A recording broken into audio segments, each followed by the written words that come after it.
हमारा ये जो शराफिया तबका है ना, ये कभी भी नहीं चाहता कि गरीब का बच्चा जो है वो तालीम हासिल करे।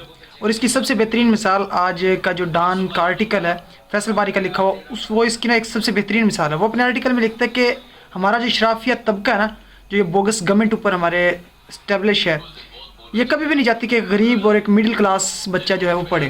क्योंकि इन्होंने जो एजुकेशनल सिस्टम बनाया है, जो एजुकेशनल स्ट्रक्चर जो इन्होंने लॉन्च किया हुआ है, उसके अंदर सबसे मेन जो डिफ़ॉल्ट है वो ये है कि इन्होंने पुअर कंडीशन का जो है इंफ्रास्ट्रक्चर बनाया है और पुअर कंडीशन का जो है वो नॉलेज प्रोवाइड किया जा रहा है। मतलब ऐसा नहीं है कि उसके अंदर आपको एचिसन और बीकन हाउस वाले बच्चों के साथ आप कम्पीट करेंगे। डजेंट मैटर कि आपको किस तरह का नॉलेज प्रोवाइड किया जा रहा है। अगर तो बच्चा कोई कम्पिटेंट होगा, मतलब उस इस कैलिबर का होगा कि वो कम्पीट कर सके तो वो करेगा। अदरवाइज़ आप में जिस तरह एचिसन और बीकन हाउस के अंदर जो है 100% बच्चों को इंश्योर किया जाता है कि उनको एक इक्वल लेवल ऑफ एजुकेशन जो है वो प्रोवाइड किया जाता है, इस तरह हमारे एजुकेशनल सिस्टम में नहीं है। गवर्नमेंट सेक्टर में ऐसा नहीं होता कि आप में अगर 1000 बच्चे तो 1000 के 1000 बच्चों को इक्वल एजुकेशन दी जाएगी, इक्वल लेवल की एजुकेशन दी जाएगी। क्योंकि इनको पता है कि अगर एक गरीब का बच्चा एक मिडिल क्लास फैमिली से अगर एक जो बच्चा रिलेट करता है, अगर वो पढ़ेगा तो वो इनकी बात नहीं मानेगा, मतलब इनकी पपेट्स में नहीं आएगा वो। जिस तरह ये किसी की पपेट बैठे हुए हैं तो फिर वो इनकी पपेट नहीं बनेंगे। जब एक बच्चे के पास सेंस होगा, सेंसनेस होगी, then why he is obeying them, मतलब फिर वो इनको क्यों ओबे करेगा।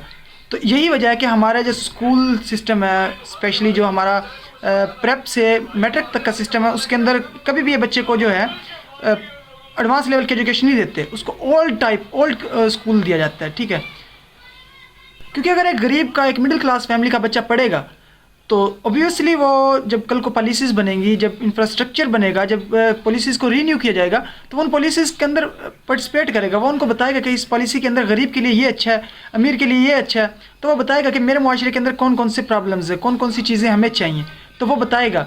तो ये हमारा जो माफिया स्ट्रक्चर है, जो हमारे ऊपर माफिया स्ट्रक्चर बैठा हुआ है, पर गवर्नमेंट बैठी हुई है, वो कभी भी नहीं चाहती कि एक गरीब का बच्चा या एक मिडिल क्लास फैमिली का बच्चा हमारी पॉलिसीज़ के अंदर बैठे और वो पॉलिसीज़ बनवाए। बल्कि ये चाहते हैं कि खुद हम पॉलिसीज़ बनाएं जिसके अंदर गरीब गरीब तर होता जाए और अमीर अमीर तर होता जाए। इसी तरह फैसल बारी इन्हीं की एक स्टेटमेंट को इंटरप्रेट करते हुए लिखता है कि we need more efforts to spend, मतलब एजुकेशन सिस्टम को जो है वो इम्प्रूव करने के लिए हमें और इम्प्रूवमेंट्स चाहिए।